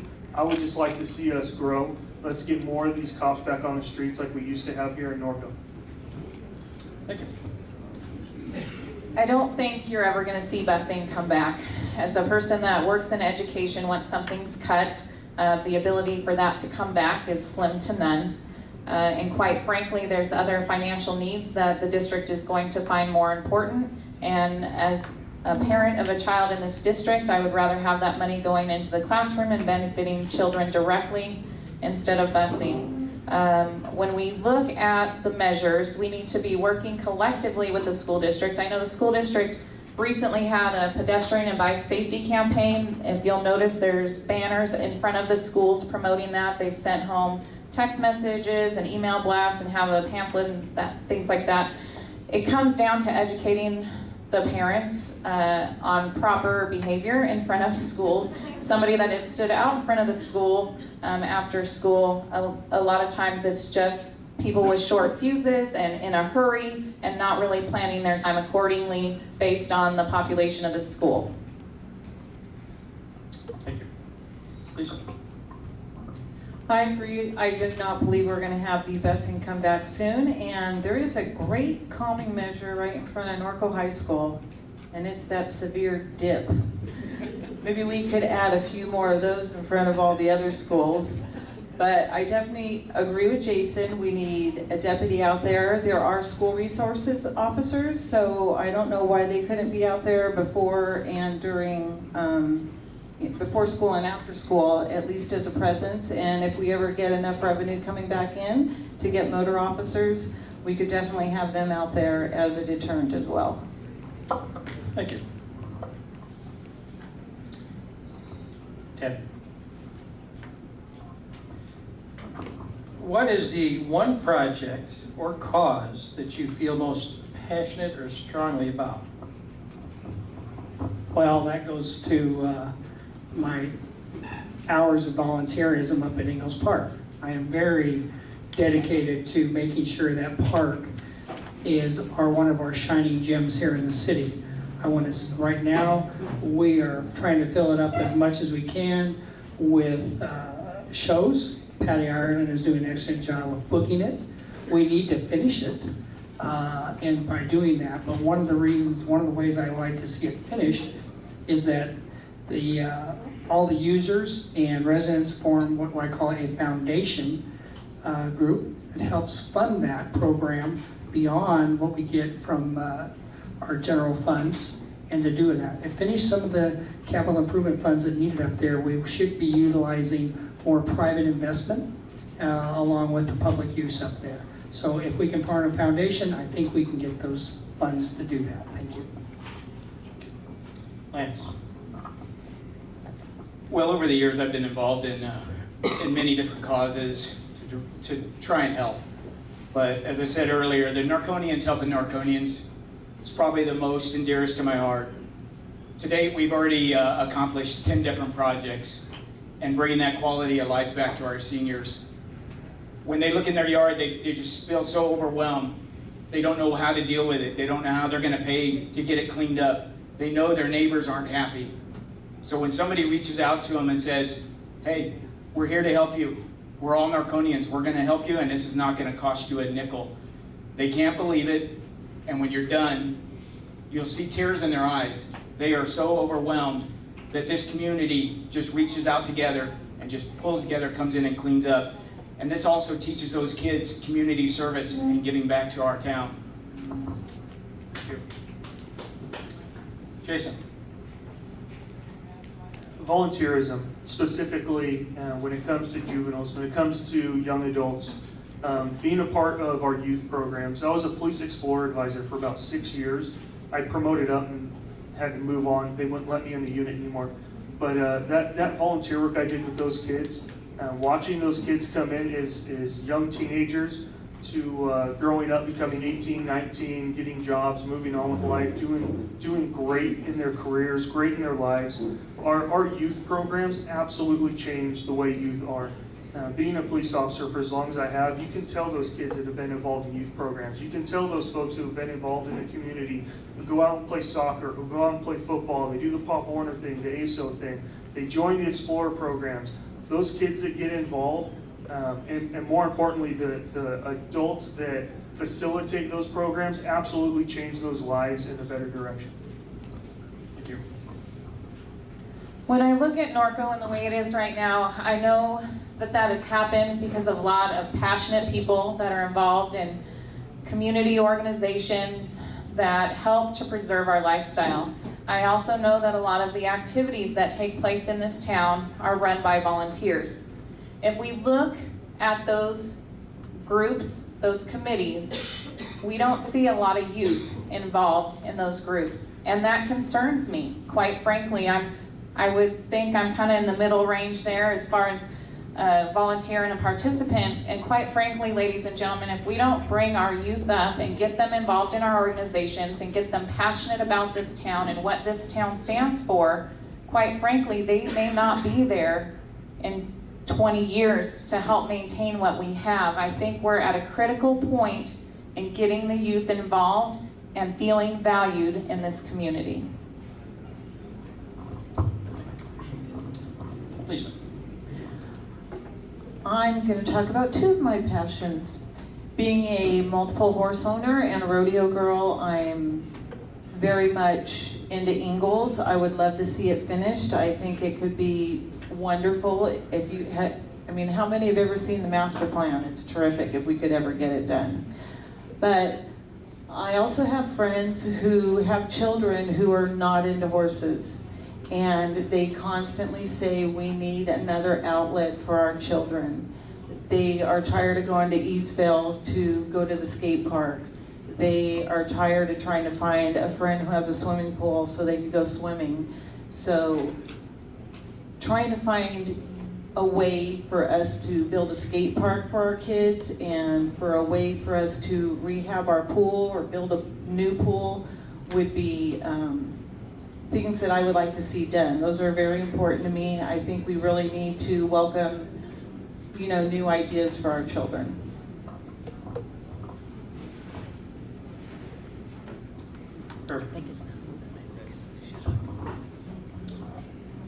Yes, sir, go ahead. When I was in Tehachapi, I raised foster kids. Raised 25 of them. And we were their last hope. Whenever they reached our home out of Bakersfield, we were the last hope before juvenile hall. We were on a ranch with pigs and horses and chickens and rabbits and everything else, and we would take the rough ones, 13 to 17, to 18, they'd kick them out of the system. I brought that, and Robin is right on. What she said about engaging these youth, do you realize that 18 to 35 is the least voting age group of any of them? And if we don't engage them in the high school level, we're going to lose them at the first level of voting range. Okay, thank you.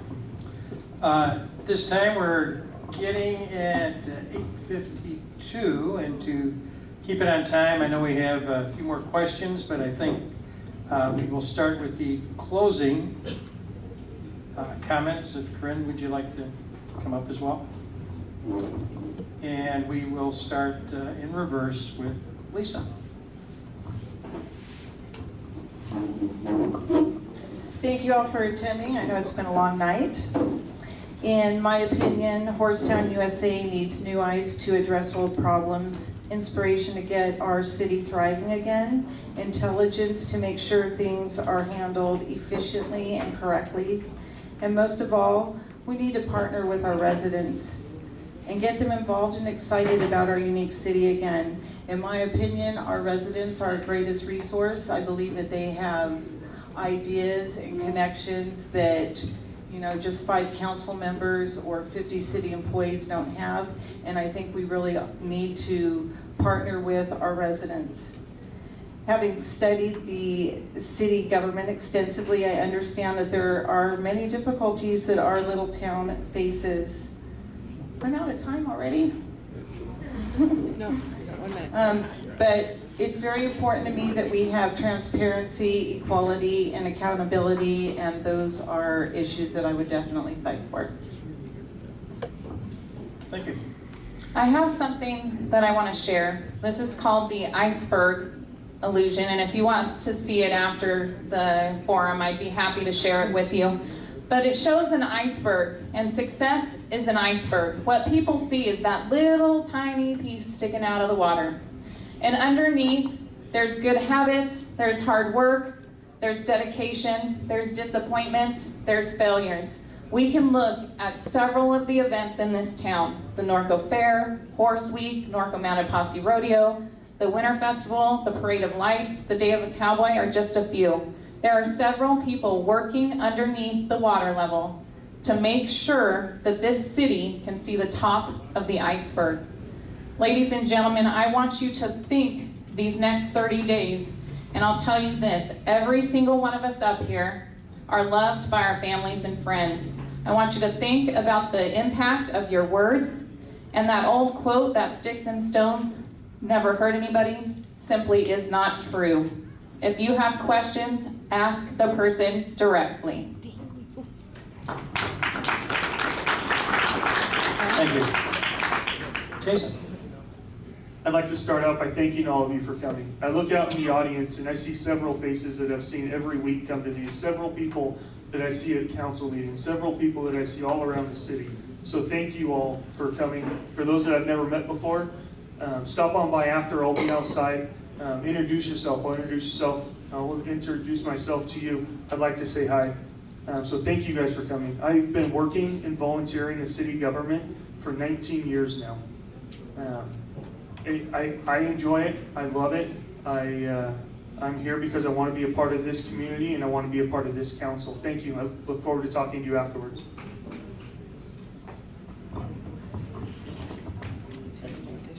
Well, for years, I've attended all kinds of special meetings, ad hocs, council, really learned the inner workings of this city and its people. I've learned from past council members, from current council members. I may not have always agreed with them, but you know what? They're Norconians. Their passion is this town. I send them notes and tell them thank you. I know that it was a difficult decision to make. I acknowledge that. You know, I question things. I express my concerns. I make alternative suggestions. I help educate others in town. I offer solutions instead of just complaining.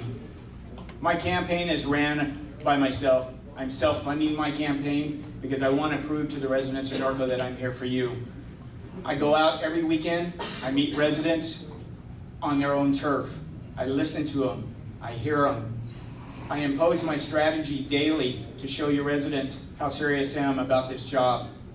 I humbly ask for your consideration and your vote. Thank you.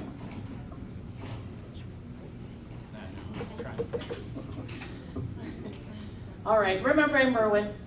I know, I need a hat. And he says, thank you again for coming out tonight, all of you, and learning about your candidates. Thank you to the Norco Area Chamber for allowing Corinne to speak for me and read this to you. If you have any questions for me, you may stop by the table outside and get some more information about me. And you can also sign in and leave your name and phone number, and then he can get back to you so that if you have a direct question for him, he can answer it himself. He also has a Facebook election page, so if you would like to leave a question there, he will get back to you on that. And thank you again, and I appreciate your support and vote. And I forgot to put my glasses on. That was really hard to read.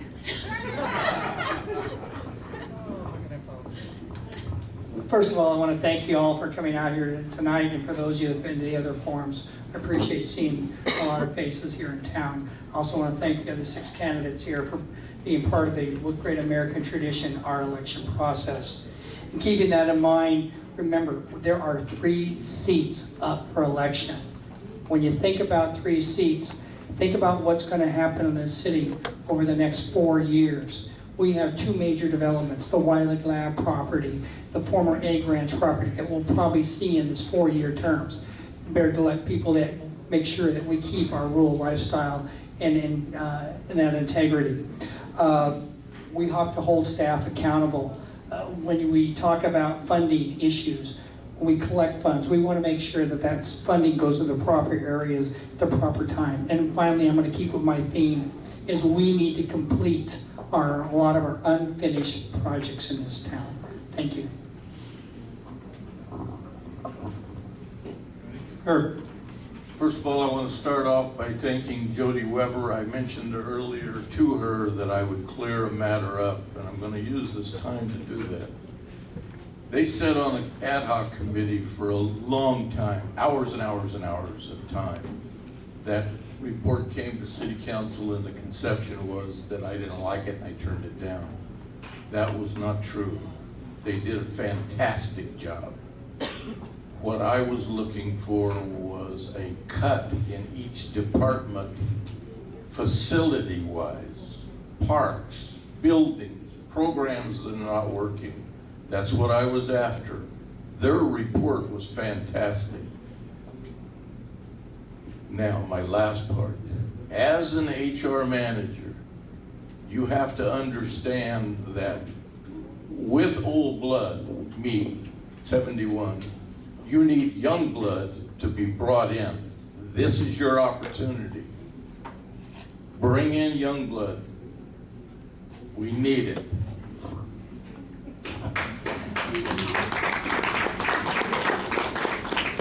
Well, at this time, I would like to thank all the candidates, one, for accepting our invitation to the chamber. I would like to thank all the folks that not only came tonight, but supplied